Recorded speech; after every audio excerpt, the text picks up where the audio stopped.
Olá, tudo bem? Meu nome é Ricardo Biscalchin, eu sou bibliotecário da UEM, a Unidade Especial de Informação e Memória, e hoje eu vou falar um pouquinho sobre ela, sobre a história da UEM, de uma maneira bem curta, bem simples, mas para vocês entenderem o que é esse espaço e o que ele significa dentro da universidade. Tá? A UEM, a Unidade Especial de Informação e Memória, ela é subordinada ao Centro de Educação em Ciências Humanas, o SESC. Ela é inclusive localizada fisicamente dentro desse centro, né, dentro do prédio do SESC.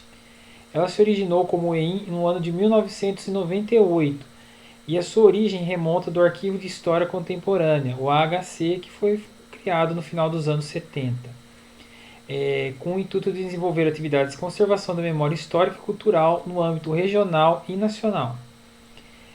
Nas diversas coleções que a UEM possui, né, são várias coleções e fundos de memória também, a gente destaca que alguns deles, não por serem mais importantes, ou porque todos os acervos têm a sua importância, mas porque são acervos que têm um volume considerável de pesquisa e também de material. O Fundo Carlos Leôncio Magalhães, conhecido como Nhonhô Magalhães, né, que contém fotos, documentos históricos de fazendas, plantas arquitetônicas, plantas cartográficas. É um acervo bem completo, bem interessante. Ele contém negativos de vidro, né? Tem umas fotografias maravilhosas. É um acervo bem interessante que a gente possui, que conta a história da agricultura cafeeira e outras histórias. Inclusive, é um acervo interessante que contém uma carta do Monteiro Lobato solicitando um empréstimo então ao Nhonhô Magalhães, que tinha uma empresa também financeira. Então, é uma carta que o Monteiro Lobato dirige a ele, né? Pedindo um empréstimo para sua editora. A gente possui também a coleção Teresa Santos, que possui peças magníficas que contam a história da cultura africana, livros também excelentes sobre a temática. É uma coleção muito interessante, muito pesquisada também. A gente tem o Arquivo Ana Lagoa, que tem um acervo completo, um acervo magnífico sobre a questão do período militar no Brasil, a questão de movimentos sociais no mundo. É um acervo bem interessante, também muito consultado pelos pesquisadores. E o Núcleo Interdisciplinar de Literatura e Sociedade, o NILS, que tem um acervo riquíssimo de literatura. É um acervo maravilhoso, é um núcleo que desenvolve projetos incríveis também, que tem várias iniciativas muito legais dentro da universidade. Além desse conjunto, né, a gente possui várias outras coleções que não vai ser possível apresentar aqui, porque são bastante coleções, mas que, de maneira geral, engloba a economia cafeeira, a urbanização de São Paulo, ferrovias paulistas, a história afro-brasileira, período militar, a história da cidade de São Carlos, cinema, história da educação, história da UFSCar e literatura brasileira contemporânea.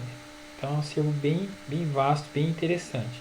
E que eu destaco, ele é acessível não só aos discentes, não só aos membros da universidade, mas como em toda a comunidade em geral. Né? Aqui são algumas fotos dos acervos que a gente possui. Né? A foto com os troféus, são alguns dos troféus, a maior parte da coleção da Teresa Santos. Aquelas peças daquele expositor de vidro são da coleção Teresa Santos, são peças muito interessantes, que também despertam muito interesse dos pesquisadores e que contam muito da história. E essa outra foto é uma coleção que a gente tem de discos, né? E ilustra bem a diversidade de materiais que a UEM possui. Tá? Então tá aí, essa coleção é pertencente à Norma Mortari. Aqui são algumas fotos da UEM, né? Então aqui um dos nossos acervos deslizantes. A outra foto são alguns dos livros, né? São livros bem antigos já, mas todos em bom estado de conservação, disponíveis à pesquisa. Esta sala é a sala onde eu trabalho, né? Também tem várias coleções. No caso, essa coleção ao fundo é a coleção João Neves Carneiro, né? Uma coleção que também tem bastante material. A coleção ao lado é o arquivo do SESC, tá? Então o arquivo administrativo do SESC está sob a nossa guarda. E a gente tem como missão o quê? Contribuir para recuperar, preservar e disseminar a memória nacional e regional por meio do acesso à documentação e realização de eventos e exposições que fomentem a divulgação da memória e cultura. A UEM, ela além de ter esse cuidado com a memória, com a preservação, de guardar esses materiais, de disseminar essa informação à comunidade, ela além disso, com o acervo, ela também faz exposições e organiza eventos para trazer mais cultura e mais acesso e conhecimento a essas informações. A gente busca atender as demandas do curso de graduação e pós-graduação do SESC, mas como eu disse anteriormente, a gente também está à disposição para atender a comunidade e a gente atende com muita alegria.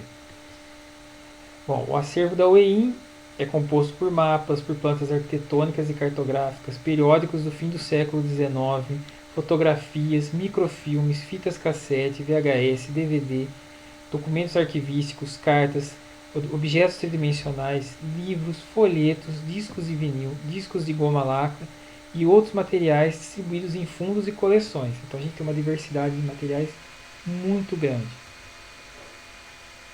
Dentro da UEM a gente tem alguns núcleos, né, e unidades. Se destacar o Núcleo de Estudos Afro-Brasileiros, o NEAB, o Arquivo Ana Lagoa, o AL, e o Núcleo Interdisciplinar de Literatura e Sociedade, o NILS. Tá? Então, dentro da UEM. O Arquivo Ana Lagoa ele foi criado em 1996, né, a partir da doação da jornalista Ana Márcia Lagoa. E seu acervo, então, a partir dessa doação original, foi se quadriplicando, porque, como eu brinco, um acervo acaba puxando o outro. A gente começou a ter essa temática, né, relacionada ao período da ditadura militar, e aí várias outras doações relacionadas a esse tema começaram a chegar também. Tá? Então é um acervo bem vasto, muito importante, né, e que ajuda muito, que ajudou no desenvolvimento de muitas pesquisas sobre essa temática. Aqui é uma foto da sala do Arquivo Ana Lagoa, tá? Não é a foto mais atual, mas é uma das fotos que a gente tem aqui, tá? O NILS é o Núcleo Interdisciplinar de Literatura e Sociedade. Ele é o laboratório de estudos temáticos. Ele é composto por um acervo de mais de 1.300 livros, 7.000 recortes de jornais, teses, dissertações, revistas acadêmicas, partituras musicais e material audiovisual, voltado para a cultura e a literatura brasileira contemporânea. Acervo riquíssimo, muito consultado, que os alunos gostam muito e que tem projetos muito interessantes sendo desenvolvidos. Aqui também é uma foto do NILS. Né? Bom, a UEM, por ter esses materiais especiais, materiais que exigem um cuidado no seu manuseio, a gente fornece então gratuitamente aos pesquisadores, né, quando da possibilidade nesse momento da pandemia, isso não está sendo possível, mas quando da possibilidade do acesso físico, a gente oferece os EPIs, que são máscara e luva de proteção, né, proteção do usuário e também proteção do material. Né?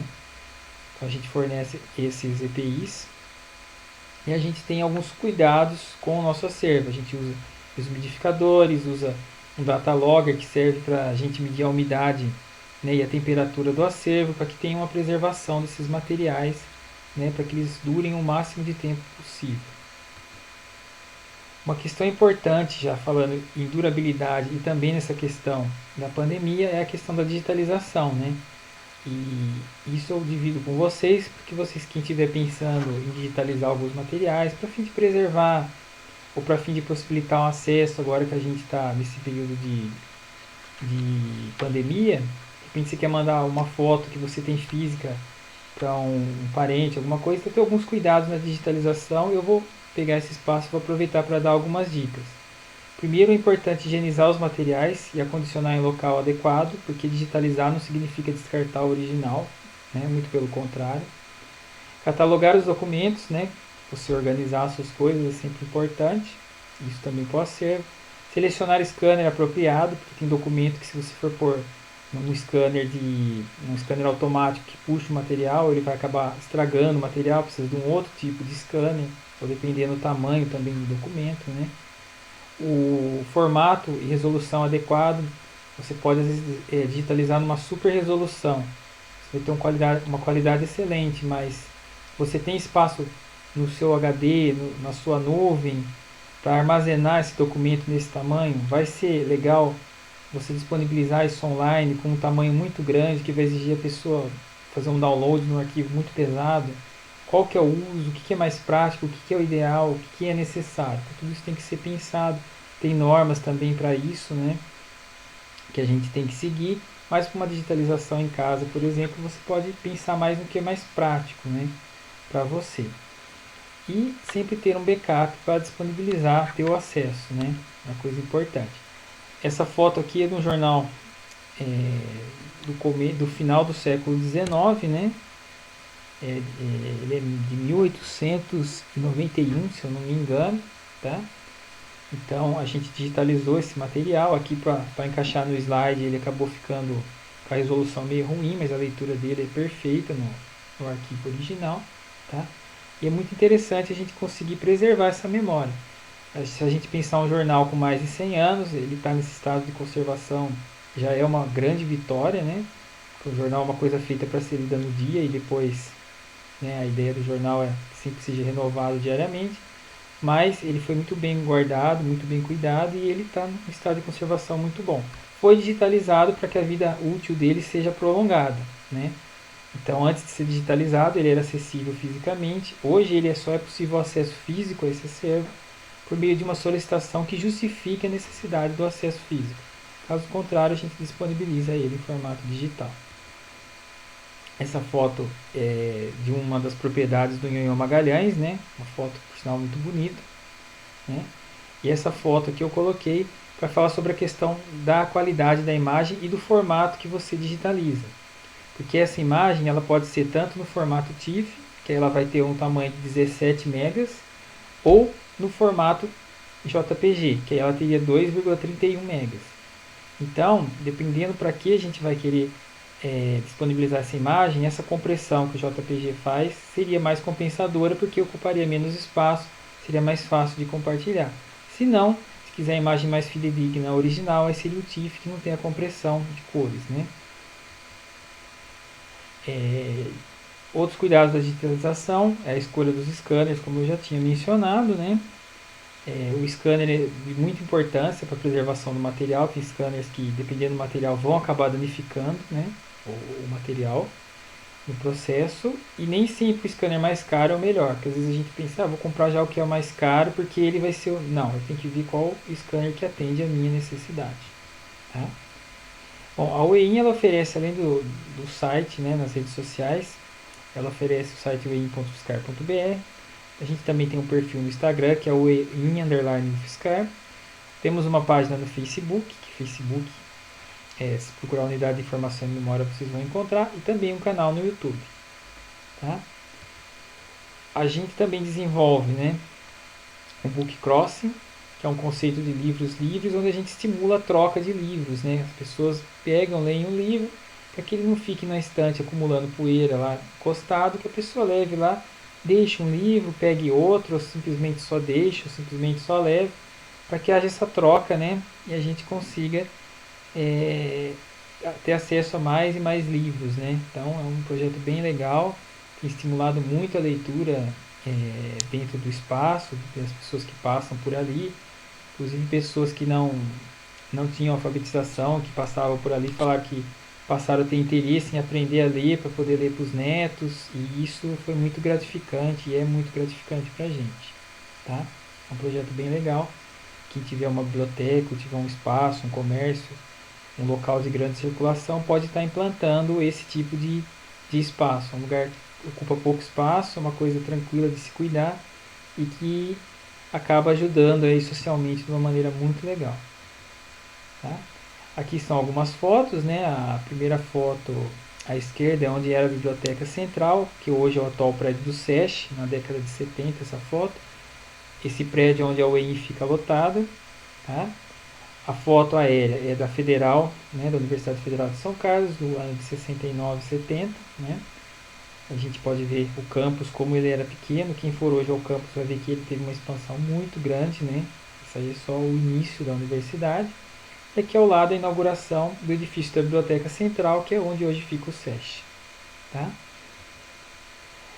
Essas fotos pertencem à coleção do Nhonhô Magalhães, são fotos muito legais, são construções imponentes, espaços das empresas dele, é muito bacana de ver essas fotos, uma coleção de fotos muito rica. Né? E aqui é mais um dos nossos deslizantes, né, com os nossos acervos devidamente acondicionados, né, e catalogados. O nosso contato pode ser feito por meio do e-mail, né? O meu e-mail para pesquisa e o outro e-mail para demais dúvidas.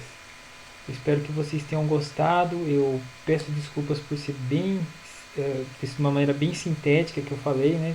A UEM é muito mais do que isso, mas eu acho que nesse vídeo já dá para ter uma ideia do que a gente tem a oferecer. Eu convido vocês a estar entrando em contato com a gente. Qualquer dúvida pode escrever, pode mandar pergunta e estamos à disposição para atendê-los e ajudá-los nas suas pesquisas. Muito obrigado.